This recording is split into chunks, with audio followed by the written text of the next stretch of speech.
my banking app showed 3 words that froze my entire body. Access denied, account locked. I stood in my kitchen at 6:47 in the morning, coffee going cold in my hand, staring at a screen that was telling me I no longer had access to the $720,000 my grandmother left me. $720,000 that I had not touched, had not moved, had not even looked at in months because I trusted the people who were supposed to be protecting it for me. And in that one moment, standing barefoot on cold tile, I understood that my own parents had taken everything from me using a piece of paper I never signed. If you have ever trusted family with something precious, only to find out that trust was the weapon they used against you, I need you to stay with me for the next 35 minutes because what happened to me is going to make your blood boil, and it's going to end in a way that I promise you did not see coming. My name is Claire, and this is my story, here on Silence No More, the channel where the quiet ones finally get to speak. Before we go any further, if stories like this matter to you, hit that subscribe button right now and tap the like button too. It takes 2 seconds, it costs you nothing, and it helps more people like me find the courage to tell their stories. Now let's get into it, because this one is wild. I grew up in a small town outside of Columbus, Ohio, in a house that looked perfect from the street and felt like a competition from the inside. There were 3 of us kids, my older brother Daniel, me in the middle, and my younger sister Brooke. From the time I can remember, Brooke was the favorite. Not in a subtle way either. My parents didn't even try to hide it. Brooke got the new clothes. I got Daniel's hand-me-downs altered to fit. Brooke got piano lessons. I got told music lessons were too expensive this year. Every single year. For 12 years straight. When Brooke struggled in school, my mother sat with her for hours every night. When I struggled, I was told to figure it out myself because you're the smart one. You don't need help. That phrase, "you're the smart one," became code in my house for, you don't get to need anything. I want to be clear about something before I continue, because I know some of you have lived this exact story and some of you are thinking I'm exaggerating. I am not exaggerating. There is a specific kind of loneliness that comes from growing up in a house full of people who share your last name but never once made you feel like you belonged. It's not dramatic in the moment. It's quiet. It's 1,000 small moments stacked on top of each other until one day you're 28 years old standing in your kitchen and you realize the pattern never stopped. It just got more expensive. I left home at 18 and put myself through college, working 2 jobs, sometimes 3 during finals week. My parents didn't help with a single semester, but they helped Brooke move into a fully furnished apartment near campus and paid her tuition outright. I'm not telling you this to make you feel sorry for me. I'm telling you this because it matters for what comes later. Because the version of me who graduated college with no debt forgiveness and no safety net is the same version of me who learned very early how to survive without depending on anyone. That skill is going to matter in about 20 minutes. So hold on to it. My grandmother, my mother's mother, was different. Grandma Eleanor was sharp, funny, and she saw exactly what was happening in our house. Even when she didn't say it out loud. She used to invite just me over on Sunday afternoons. Not Brooke, not Daniel, just me. And she'd make tea and ask me real questions about my life.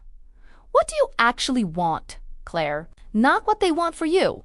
What do you want? Nobody had ever asked me that before. Grandma Eleanor passed away when I was 26. And in her will, she left the bulk of her estate to me. Not split evenly. Not symbolic. The actual majority of her savings, her investments, and the small rental property she owned. $720,000. Give or take, after everything was settled. You can imagine how that went over in my family. My mother cried at the will reading, not because her mother had died, but because of what the will said. My father didn't speak to me for almost 3 weeks. Brooke posted a long, vague message on social media about some people not deserving what they get, that every single person in our extended family understood was about me, even though she never said my name. I didn't fight any of it. I didn't gloat. I just quietly accepted what my grandmother had decided because it was the first time in my entire life that someone had looked at me and said, without saying it directly, I see you and you matter. What I didn't know, what I had absolutely no idea about, was that my parents had a plan. And it wasn't a plan built on jealousy alone.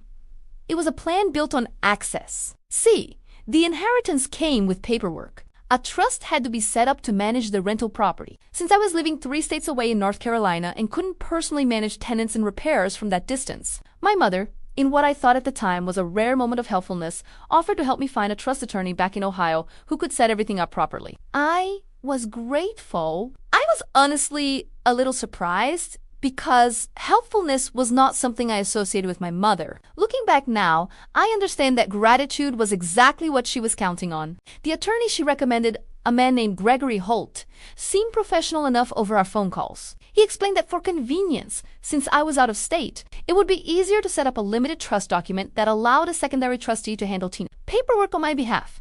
Things like tax filings, property tax payments, insurance renewals, the boring administrative stuff that comes with owning property you don't live near.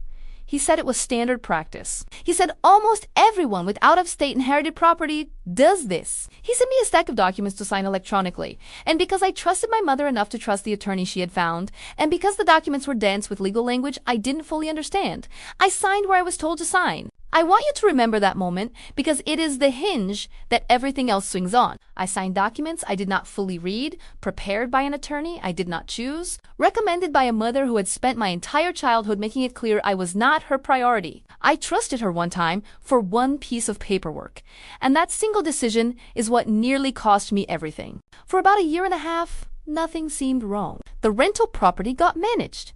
Taxes got paid. I received occasional emails confirming things were handled, and I went on living my life in North Carolina, working my job, dating, building a small life I was proud of. I had no reason to check on something that appeared to be running smoothly. That is, until the morning my banking app locked me out with no warning and no explanation, 3 words on a screen that would send me down a road I never expected, uncovering something about my own family that I am still, in some ways, trying to fully process. What I found over the next several weeks did not just shock me. It changed the way I understood every single person who raised me, and it started with a phone call to a bank manager named Patricia, who, after verifying my identity for nearly 20 minutes, said 8 words that I will never forget for the rest of my life. Patricia's voice was calm, the practiced calm of someone trained to deliver difficult information without causing a scene, but the words themselves landed like a physical blow. Your power of attorney transferred to your mother? 8 words. I asked her to repeat them, not because I hadn't heard her, but because some part of my brain refused to process what those words actually meant. She repeated them, slower this time, like she understood she was talking to someone whose entire world had just shifted underneath her feet. I asked Patricia how that was possible. I had never given my mother power of attorney over anything. I had never signed a document granting her control over my grandmother's trust, over my bank accounts, over anything that touched the inheritance Grandma Eleanor had left specifically and intentionally to me. Patricia, to her credit, didn't argue with me or dismiss me the way some people in customer service positions might have. She paused, and I could hear her clicking through something on her end, and then she said something that made my stomach drop even further. Ma'am, there's a notarized document on file, dated March 14th, with your signature on it. It was submitted along with an updated trust amendment from a law office in Columbus. March 14th. I remembered that date instantly. And not because I had signed any power of attorney document. I remembered it because it was the same week I had signed that stack of paperwork my mother sent over through Gregory Holt's office. The paperwork, I was told, was for routine property management. I asked Patricia if she could email me a copy of whatever was on file,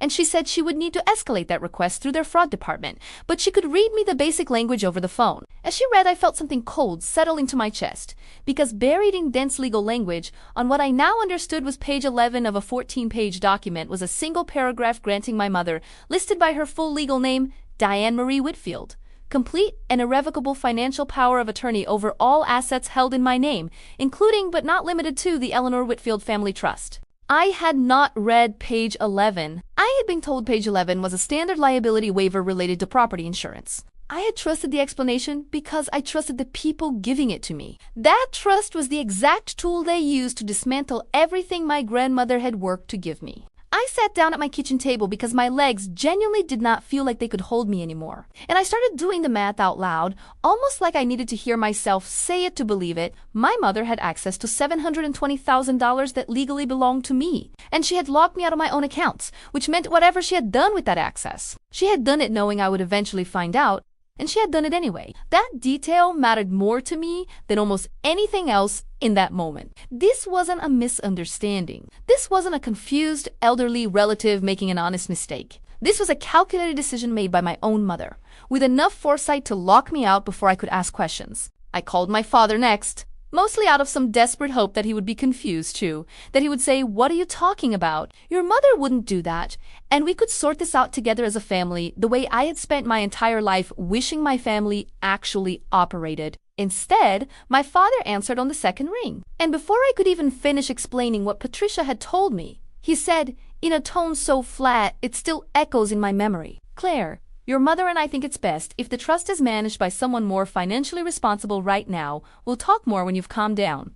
Calmed down. As if I was the one who had done something wrong. As if locking your own daughter out of an inheritance her grandmother specifically left to her was a reasonable parenting decision that simply required patience on my part. I want to pause here and say something directly to anyone listening who has experienced something similar, because I know some of you have. The hardest part of being betrayed by family is not actually the financial loss, although that is devastating on its own. The hardest part is the gaslighting that comes wrapped around it. The way they reframe your justified anger as overreaction. The way they position themselves as the reasonable ones while quietly rewriting the story in real time. My father's tone told me everything I needed to know. This had been discussed. This had been planned. And somewhere in their planning, they had decided that my reaction, my justified, furious reaction, was simply an inconvenience they would wait out. I hung up the phone and sat in silence for what felt like a very long time. I thought about Grandma Eleanor, about her sitting across from me at her kitchen table asking me what I actually wanted, the only person in my family who had ever seemed to care about the answer. I thought about how she must have known, on SOMI level, what my parents were capable of. Because why else would she have written the will the way she did, naming me specifically, leaving clear instructions about the trust's intended purpose? I didn't have a lawyer. I didn't have a plan. What I did have, sitting quietly in the back of my mind, was 28 years of practice surviving without depending on people who were supposed to take care of me, and a stubborn refusal to simply accept being told to calm down while my own inheritance disappeared into someone else's hands. My first call that afternoon was not to my parents again. It was to a woman named Renata Ase, a trust and estate attorney I found through a late-night search that started with the words, "What to do if someone forges power of attorney?" I almost didn't call part of me, the part shaped by years of being told my feelings were too much and my needs were inconvenient. Almost talked myself into believing I had misunderstood something, that there was an innocent explanation, that calling an attorney was an overreaction. But I thought about that flat tone in my father's voice, the absence of even a single question like, "Wait, what happened? Are you okay?" And I picked up the phone and called anyway. Renata answered her own line, which surprised me. And when I explained what had happened, the documents, the locked account, my father's response, she went quiet for a moment and then asked me a question that changed the entire direction of what came next. "Claire, do you still have copies of every document you signed in March, even the ones you didn't fully read?" I told her I did, because I am, if nothing else, someone who saves every email out of old habit. She told me to send her everything that night. Every document, every email thread with the attorney named Gregory Holt, every text message between me and my mother from the past 2 years. She said something I will never forget. "If what you're describing is what I think it is, this isn't just a family disagreement. This could be elder financial exploitation law on one side and outright fraud on the other. And the fact that your father immediately tried to shut down the conversation tells me they know exactly what they did." For the first time since that morning, sitting in my kitchen with cold coffee and a frozen bank account, I felt something other than fear. I felt the first flicker of something that, looking back now, I recognize as the beginning of my own quiet, methodical fight back. I sent Renata everything that night. Every email from Gregory Holt's office, every text message exchange with my mother going back 2 years. The PDF copies of the documents I had signed back in March, and even old voicemails I had never bothered to delete. The kind you keep without really knowing why until suddenly you understand exactly why. She called me back 2 days later, and her voice had a different edge to it than our first conversation. Sharper, more focused, the voice of someone who had found something. She asked me to sit down before she said anything else, which is never a good sign. But by that point, I had learned that bracing myself was simply part of my new daily routine. She told me that the document granting my mother power of attorney was not part of the original paperwork Gregory Holt had sent me to sign in March.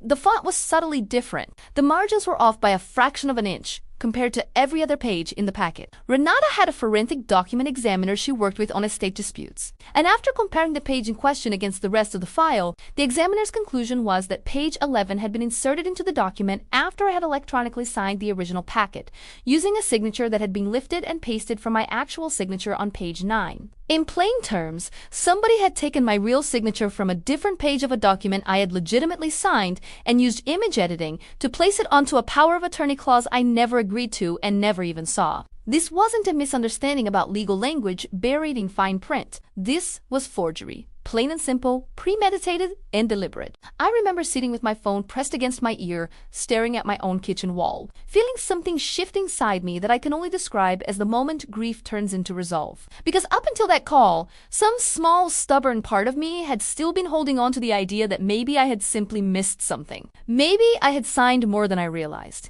Maybe this was somehow partially my fault for not reading carefully enough. Renata's words took that excuse away from me completely, and in doing so, she also took away the guilt I didn't even realize I had been carrying. This was not my mistake. This was a crime committed against me by my own mother, with the help of an attorney who was supposed to be representing my interests and instead had been working for hers the entire time. Renata explained that Gregory Holt's involvement made this significantly more serious than a simple family dispute. An attorney inserting a fraudulent legal document into a client's estate paperwork wasn't just an ethics violation. It was something that could cost him his license and potentially expose him to criminal charges, which meant he had a very strong personal incentive to either come clean immediately or to dig in and try to cover his tracks. Renata recommended we move carefully and quietly at first, gathering as much documentation as possible before alerting anyone in my family that we knew what had happened, because the moment they realized I had proof, they would have every incentive to start destroying evidence, moving money faster, or constructing a story to protect themselves. So that's exactly what we did. Over the following 3 weeks, while pretending to my parents that I was simply taking time to calm down the way my father had instructed, Renata filed a series of formal records requests with the bank, with the county recorder's office where the trust property was registered, and with the State Bar Association regarding Gregory Holt's conduct. What came back painted a picture far worse than even I had braced myself for. In the 18 months since that power of attorney had been forged, my mother had transferred funds out of the trust account in smaller increments, amounts just under $10,000 at a time, moved into an LLC registered under a name I didn't recognize at first. Whitfield Family Holdings. It took one search of the Ohio Secretary of State's business filings to find the listed members of that LLC, and there, in black and white, official public record, were 3 names: my mother, my father, and my sister Brooke. I had to read it 3 times before it actually settled into my understanding. This wasn't my mother quietly mismanaging money out of confusion or even simple greed acting alone. This was a structure, a business entity deliberately created with my sister listed as a co, designed specifically to receive and hold money drained from a trust that legally and explicitly belonged to me. Brooke wasn't some innocent bystander who happened to benefit from my parents' decisions the way she had been her entire childhood. Brooke was a named legal participant in an LLC built around stolen inheritance money. The favoritism I had spent my whole life quietly resenting wasn't just emotional anymore. It had a paper trail. It had a tax ID number. I called Renata the moment I found that filing, my hands actually shaking as I tried to read the document out loud to her over the phone. She was quiet for a moment, and then she said something that I think about often, even now. "Claire, I need you to understand. This isn't a story about a family that simply favored one child over another. This is a story about a family that built infrastructure to take from one child and give to another. Those are 2 very different things, and the second one is the kind of thing that ends up in front of a judge." Hearing her say it out loud, hearing someone with no emotional stake in my family finally name what had been happening to me for almost 3 decades, in language that stripped away every excuse and every soft euphemism I had been making for them my entire life, was strangely the most validating moment of the entire ordeal up to that point.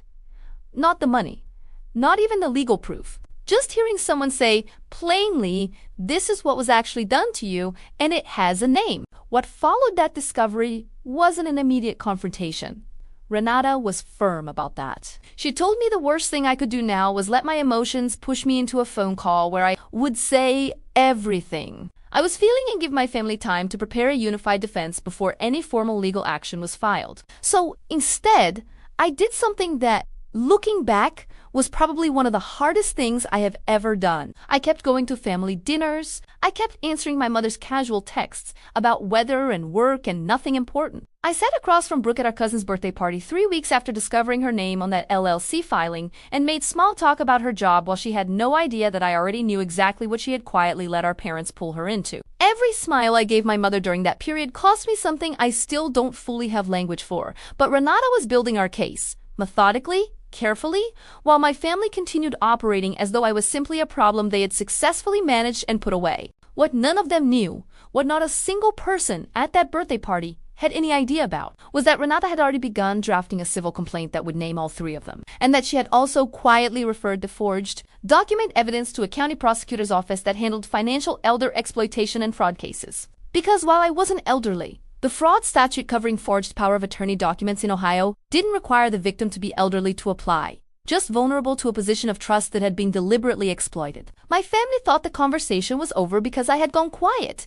They had mistaken my silence for surrender. They had absolutely no idea that the quietest version of me they had ever seen was also the most dangerous one, and that the paper trail I now held in a folder on Renata's desk was about to bring every single one of their carefully maintained appearances crashing down in front of people whose opinions they actually cared about. The next month of my life felt like living two completely separate realities at once. In one reality, I was Claire, who showed up to Sunday dinners, laughed at my father's tired jokes, and let my mother update me on Brooke's promotion at work as though none of it mattered to me anymore. In the other reality, I was spending my evenings on video calls with Renata, reviewing bank statements, signing up, and watching a civil complaint slowly take shape that would eventually be filed in the Franklin County Court of Common Pleas, naming Diane Whitfield, Robert Whitfield, and Brooke Whitfield as defendants in a case alleging fraud, breach of fiduciary duty, and civil conversion of trust assets. Conversion, Renata explained, is the legal term for taking someone else's property and treating it as your own. It felt strangely appropriate. My entire life, my family had converted my needs into inconveniences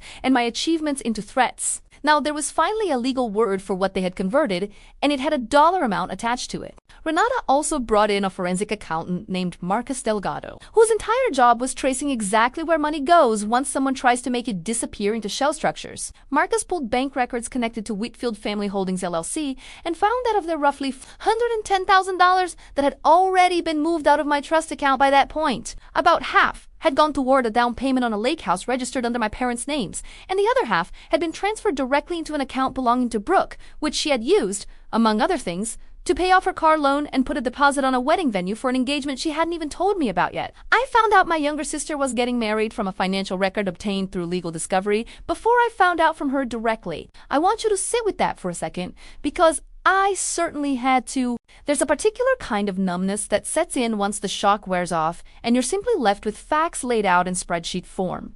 Marcus's report didn't use emotional language. It didn't need to. Line after line of dates and amounts told a story more damning than anything I could have said myself. My family hadn't made one impulsive bad decision. They had made dozens of small, deliberate ones, spaced out carefully over 18 months, each transfer kept just under reporting thresholds. Each purchase timed to look unremarkable on its own. The only reason any of it unraveled at all was because a bank's routine security flag locked my account on a random Tuesday morning, which meant if that one system hadn't triggered when it did, I might never have known any of this happened until years from now. At some moment, they chose, on their terms, framed however they wanted to frame it. The complaint was filed on a Thursday in early October. Renata had warned me that once papers were served, there would be no controlling how my family reacted, and she was right. My mother called me 14 times in a row the day the sheriff's deputy delivered the summons to their house. I didn't answer a single one. Around the 11th call, she switched to texting, and the messages went from confused to furious to something that genuinely chilled me. A long paragraph accusing me of trying to destroy the family, of being ungrateful for everything they had sacrificed for me growing up, of using my dead grandmother's money to punish people who loved me. I read every word of that message twice. Then I forwarded it directly to Renata without responding, because by that point I understood something important. Every angry, unfiltered text my mother sent me without a lawyer present was evidence I didn't have to ask for. She was building my case for me out of pure rage, and I simply had to let her. My father's reaction was different, quieter, almost businesslike, which somehow disturbed me more than my mother's outburst. He sent a single text that read, "We need to handle this like adults, not lawyers."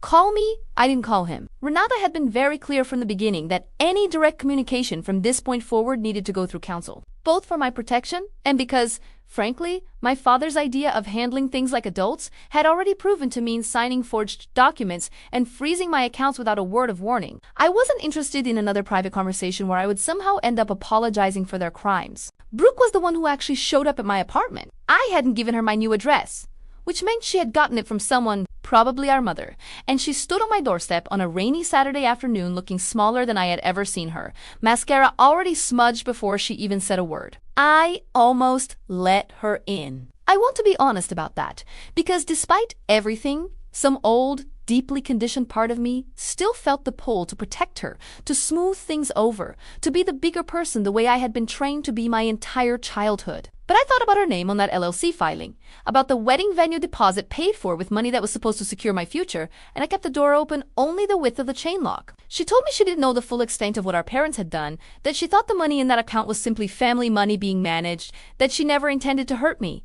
I asked her one question: did you sign the LLC formation documents? She didn't answer right away, and that silence told me everything her words were trying to avoid. Eventually she said, quietly, "Mom said it was just for tax purposes."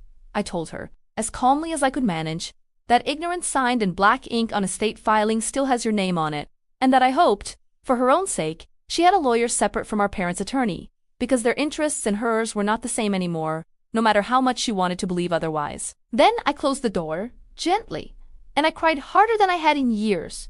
Not because I felt guilty, but because some part of grieving the family you thought you had means grieving the version of your sister who you used to believe was simply naive instead of complicit. The case moved faster than Renata had originally predicted, partly because of how clean the forensic evidence was, and partly because Gregory Holt, facing a parallel bar association investigation into the forged signature, decided to negotiate a deal with prosecutors rather than risk losing his license entirely on top of criminal exposure. In exchange for a reduced charge, he agreed to testify that my mother had specifically requested the document be altered after I had already signed the original packet, providing exact dates, emails, and a recorded phone call from his own office files that even his receptionist had unknowingly saved as part of standard call logging. Hearing that recording for the first time, sitting in Renata's office with the door closed, was one of the strangest experiences of my life. My mother's voice, calm and businesslike, instructing an attorney to insert language into a legal document without her daughter's knowledge or consent,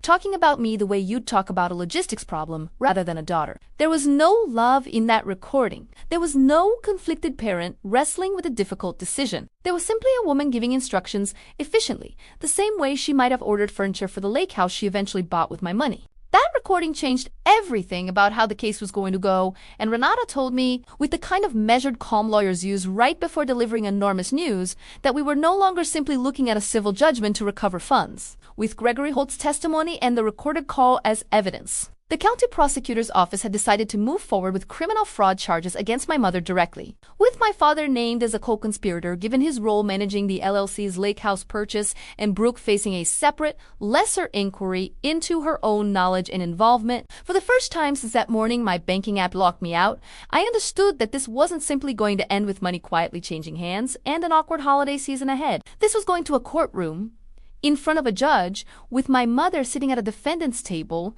and there was no version of what came next that any of us, including her, could control anymore.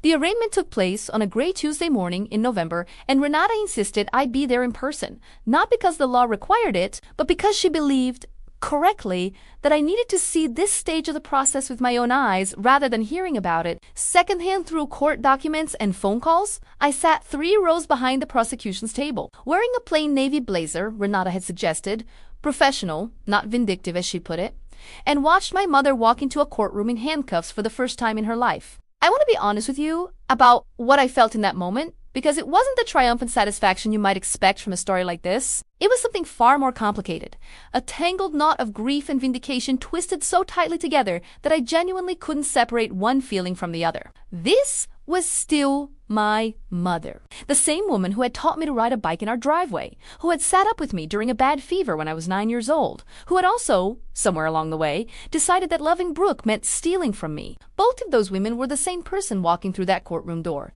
and I had spent the better part of 30 years trying to understand how they could possibly coexist. My father sat beside her at the defense table, having retained his own separate attorney once it became clear their interests were no longer perfectly aligned. A detail Renata had predicted almost word for word weeks earlier. Once real consequences entered the picture, she had told me, people stop protecting each other and start protecting themselves.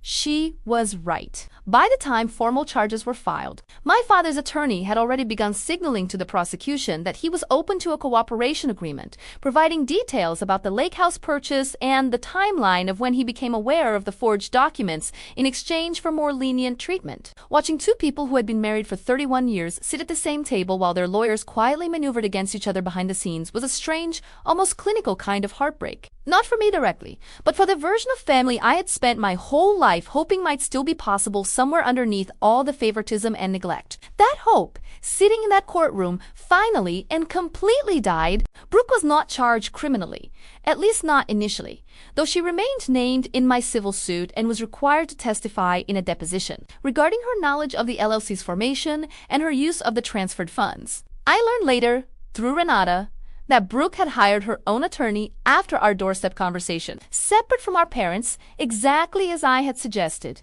and that her attorney had been working quietly to position her as a less culpable party, someone who benefited from the fraud without fully orchestrating it. I don't know, even now, how much of that framing was true and how much was simply good legal strategy. What I do know is that during her deposition, when asked directly whether she knew the source of the money used for her wedding venue deposit, she finally said, on record, under oath, I knew it came from Claire's trust. I didn't ask more questions because I didn't want to know the details. That sentence, more than anything else in the entire case, told me everything I needed to know about where I actually stood in my family's hierarchy of concern. Not knowing the details was a luxury she had chosen, deliberately, because asking might have required her to give the money back, and she wasn't willing to make that trade. The criminal case against my mother moved through pre-trial proceedings over the following 4 months, a process that Renata had warned me would feel excruciatingly slow, and she was right about that too. There were continuances, evidentiary hearings, motions filed by my mother's defense attorney attempting to have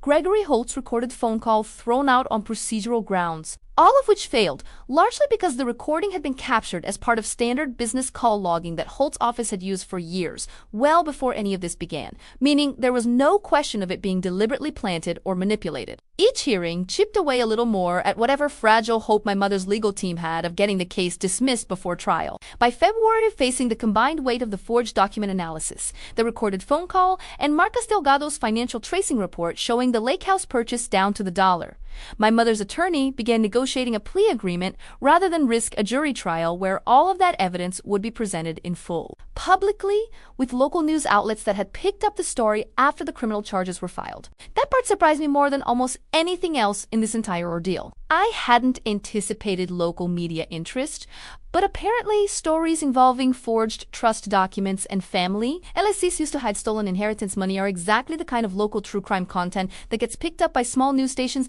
looking for compelling weekday segments. A reporter named Diane Castellano, no relation, reached out to Renat's office asking if I would be willing to comment for a story they were running on elder and family financial exploitation cases in the county. I declined an on-camera interview. Not out of fear, but because I genuinely didn't want my face attached to this story in a way that would follow me forever in search results. But I did agree to provide a written statement that the reporter could quote, and seeing my own carefully chosen words appear in a local news article describing what happened in clean, factual language with no embellishment needed because the facts themselves were damning enough, gave me a strange sense of closure I hadn't expected. This wasn't just my private nightmare anymore. It was a documented, public, legally established fact. My mother had committed fraud against me. That sentence existed now in newsprint, in court records, in a permanent public archive that no amount of family pressure or guilt-tripping could ever erase or reframe. My mother ultimately accepted a plea agreement in March, pleading guilty to 1 count of fraud and 1 count related to the forged legal document, in exchange for the prosecution dropping a more severe charge that would have carried significant prison time. Her sentence included probation, a substantial restitution order requiring repayment of the full amount taken from the trust plus interest, and a permanent record that would follow her for the rest of her life. My father, having cooperated with prosecutors regarding the lake house purchase, avoided criminal charges entirely but remained a named defendant in my civil case, which Renata pursued separately to recover the portion of funds used toward that property, since criminal restitution and civil recovery are not always the same process or the same amount. The lake house, the one my parents had purchased with money stolen from my grandmother's trust, the same trust Grandma Eleanor had specifically intended for me, was ultimately sold as part of the civil settlement, with the proceeds split according to a court-ordered distribution that returned the majority of the original amount back into my name. I remember sitting in Renata's office the day the civil settlement was finalized, looking at a number on a piece of paper that represented something far more complicated than simple dollars. It was restitution, yes, but it was also proof, written into a legal document with a judge's signature on it, that what had happened to me was real, was wrong, and had been formally corrected by a system that, for once in my life, had actually seen me clearly, instead of the version of me my family had spent 30 years constructing. Renata told me something that day that I think about often, especially on harder nights when grief still creeps back in. She said, "Claire, the money matters, obviously, but the part that actually changes a person's life going forward isn't the number on this page. It's that you stopped accepting their version of who you were supposed to be. And that decision is the thing that actually protects you now, not the settlement." I didn't fully understand what she meant in that moment, but I understood it completely a few months later, when my mother, out of probation requirements rather than genuine remorse, sent me a court-mandated letter of acknowledgement, and I read it once, calmly, without a single tear, and realized that for the first time in my entire life, her words about who I was held absolutely no power over me anymore. The months that followed the settlement were strange in ways I hadn't anticipated. I had spent so long bracing for the fight that I hadn't fully prepared for what life looked like once it was actually over. There was no dramatic final showdown, no scene where everyone sat in a room and either reconciled or screamed their final goodbyes. Instead, my family simply began quietly disappearing from my life in pieces, the way ice melts rather than shatters. My mother and I haven't spoken since the day she signed that plea agreement. Not out of some dramatic vow of silence, but because there was simply nothing left to say that hadn't already been said through court filings and legal documents, far more honestly than either of us had ever managed to say things to each other directly in 30 years. My father reached out exactly once, about 2 months after the civil case closed, with a long email that tried to walk a careful line between apology and justification. The kind of message clearly written and rewritten several times, trying to express regret while still subtly suggesting that I had overreacted by involving lawyers instead of handling things privately within the family. I read it twice, and then I did something that surprised even me. I didn't respond with anger. I didn't respond with a defense of everything I had done. I simply wrote back 4 sentences. I told him that I understood he had made choices he believed were reasonable at the time, that those choices had real, legal, documented consequences regardless of his intentions, that I wished him well, and that I needed distance for my own peace moving forward. I never heard back, and honestly, I didn't expect to. Some relationships don't end with closure. They end with the quiet understanding that closure was never actually available in the first place, only acceptance. My brother, Daniel, surprised me the most through all of this. Growing up, Daniel had mostly stayed neutral in the family dynamics. Not exactly favored like Brooke, but not overlooked the way I was, either occupying some safe middle ground that let him avoid most of the tension. I assumed, honestly, that he would stay neutral through this too. Maybe even quietly side with our parents out of some instinct to preserve whatever fragile peace was left in the family. Instead, about a week after the criminal charges were filed, Daniel called me, and the first thing he said was, "I should have said something years ago about how they treated you, and I didn't, and I'm sorry." We talked for almost 3 hours that night, longer than we had spoken in years, and he told me things I hadn't known, conversations he had overheard growing up, comments our mother had made about me when I wasn't in the room, small cruelties I had sensed but never had confirmed by someone else who had witnessed them too. There's a particular kind of relief that comes from having someone else finally validate a reality you spent your whole life being told you were imagining. Daniel and I are close now in a way we never were as kids. And if there's one unexpected gift that came out of this entire nightmare, it's getting my brother back as someone I can actually trust. Brooke and I have spoken twice since her deposition, both times brief, both times strained. She reached out the first time about 6 months after the settlement, not quite apologizing but trying, in her own way, to express that she felt caught between two people she loved and didn't know how to navigate it. I told her, as gently as I could manage, that being caught in the middle and choosing to stay willfully uninformed about where stolen money was coming from are two very different things, and that I needed her to actually sit with that difference before we could talk about rebuilding anything between us. She didn't call again after that conversation. I don't know if we'll ever repair things between us. Some days, that thought makes me incredibly sad, grieving a sister relationship I always wanted and never quite had even before any of this happened. Other days, I recognize that grieving the loss of a relationship that was never actually healthy in the first place is its own strange, necessary process, separate from grieving the actual people involved. I want to take a moment here because I know some of you watching have lived through some version of this yourselves, maybe not with forged documents and LLC, but with the same underlying feeling of being the family member who simply mattered less, whose needs were always secondary, whose pain was always somehow inconvenient for everyone else to deal with. If that's you, I need you to hear something clearly. The fact that your family treated you that way is not evidence that you deserved it. It's evidence about them, about choices they made, about patterns they built and maintained because it was easier for them than confronting their own behavior. You are allowed to stop accepting their version of events as the truth. You are allowed to gather your own evidence, build your own case, whether that case is a literal legal one like mine, or simply the quiet internal case you build for yourself, proving that your own perception of reality was valid the entire time. If this story is resonating with you right now, I'd genuinely love to know in the comments below, because these stories matter more when we share them with each other instead of carrying them alone. The financial side of my life looks different now too, and I think it's worth talking about honestly, because money stories often skip the unglamorous middle part where you actually have to figure out what to do with restitution that arrives wrapped in so much pain. I didn't go out and buy anything extravagant when the settlement funds came through. Honestly, for the first few weeks, the money sitting back in my account almost felt contaminated, tangled up with everything it had cost to get it back. Eventually, with some guidance from a financial advisor Renata recommended, someone with absolutely no connection to my family or to Gregory Holt's old office, I restructured everything into accounts that only I controlled, with no secondary access granted to anyone, ever, regardless of how convenient it might seem down the road. I bought a small house, not a lake house.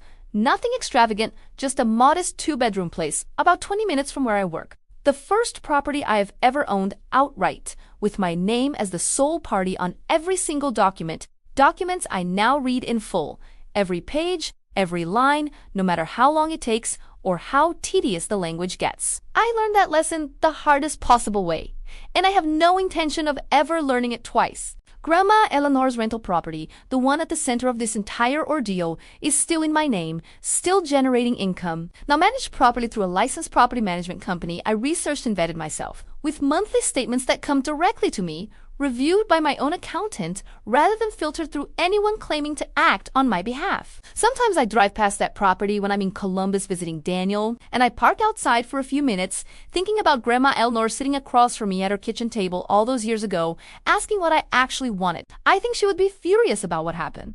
The forged signature, the LLC, all of it. But I also think she would be quietly, fiercely proud of how it ended. Proud that the thing she left me to give me security ended up, eventually, doing exactly that, even after everything my own family tried to do to take it away. It's been almost 2 years now since that morning. My banking app showed me 3 words that changed the entire trajectory of my life. And I think enough time has passed that I can finally look back at this whole story with something closer to clarity than raw pain. People sometimes ask me, usually gently, sometimes a little too directly, whether I regret what happened, whether I wish I had just let it go quietly the way my father originally suggested, whether the money was worth losing my mother, my sister, the version of family I had spent my entire childhood hoping might eventually exist. I used to struggle to answer that question honestly.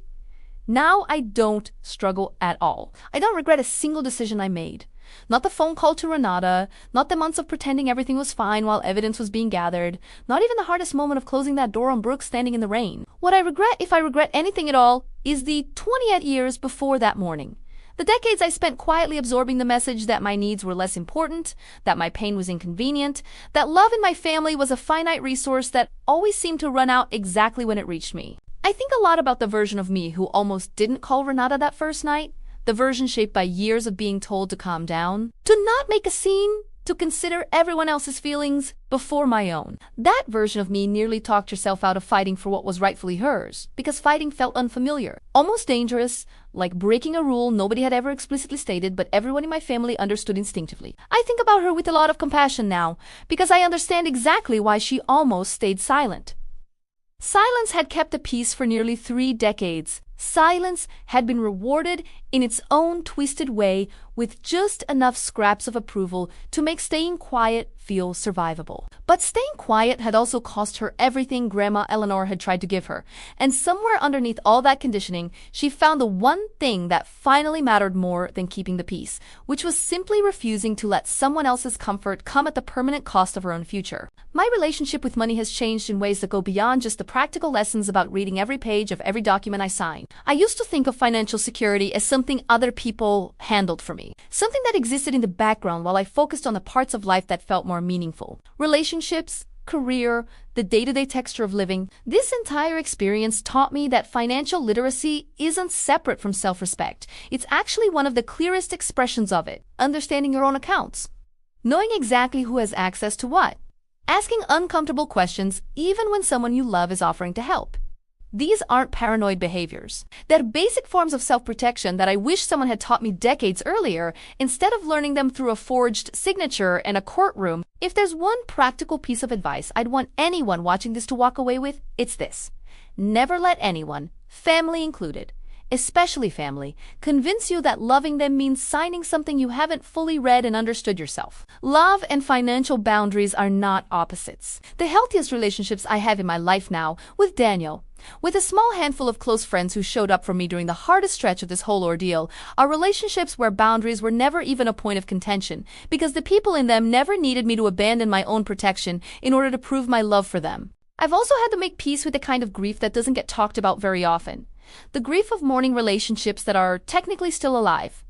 My mother is not dead. My sister is not dead. They exist somewhere, living their lives, and yet the relationships I have with them exist now only in past tense. Frozen at the moment, everything fell apart. Never quite resolved. Never quite continuing either. There's no support group specifically built around grieving a mother who is still breathing but who you no longer speak to. No clear cultural script for how to process losing someone who didn't die but who you lost anyway. I've learned, slowly, that this kind of grief comes in waves rather than a single, clean arc, showing up unexpectedly during holidays, during moments when I see other families interacting easily in restaurants or at the grocery store, small, ordinary scenes that used to mean nothing to me and now occasionally catch me off guard with how much they ache. I don't say this to end the story on a note of sadness, but because I think it's important to be honest that justice and peace are not always the same thing arriving at the same time. I got justice. The court records prove it. The restitution proves it. The permanent record attached to my mother's name proves it. Peace has been a slower, separate process. One I'm still actively working on, one I imagine I'll keep working on for years to come, and I think that's simply the honest truth rather than the neatly wrapped ending some people might expect from a story like this. What I do have now, more than I ever had growing up, is a sense of stability that doesn't depend on anyone else's approval. I built a career I'm genuinely proud of. I own a home with my name as the only one on the deed. I have a brother who finally sees me clearly in a small circle of friends who never once made me feel like my pain was an inconvenience to manage. I think about Grandma Eleanor often, more than I expected to even after everything settled. I think about how she sat across from me at that kitchen table, asking what I actually wanted, the only person in my family who ever seemed curious about the answer rather than threatened by it. I like to think that somewhere, in whatever way these things work, she knows that the inheritance she fought to leave me eventually did exactly what she intended, even after everything my own parents tried to do to twist it into something else entirely. It took longer than it should have. It cost more than it should have.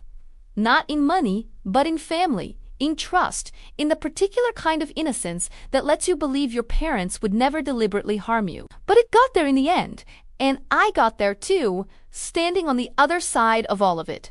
Not unscathed, but intact, and finally, fully in control of my own life. If you've made it this far with me, I want to genuinely thank you, because stories like this only matter if people are willing to actually sit with them, not just scroll past them. If anything in what I shared today resonated with you, if you've ever felt like the family member who mattered less, who was expected to stay quiet while everyone else's needs came first, I would really love to hear from you in the comments below. Tell me your story, even just a small piece of it, because every single time someone shares their own experience, it makes the next person feel a little less alone in theirs.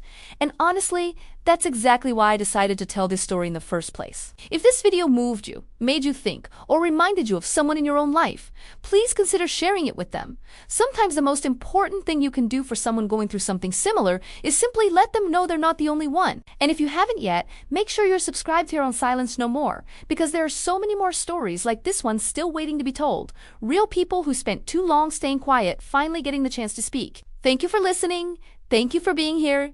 And I'll see you in the next story.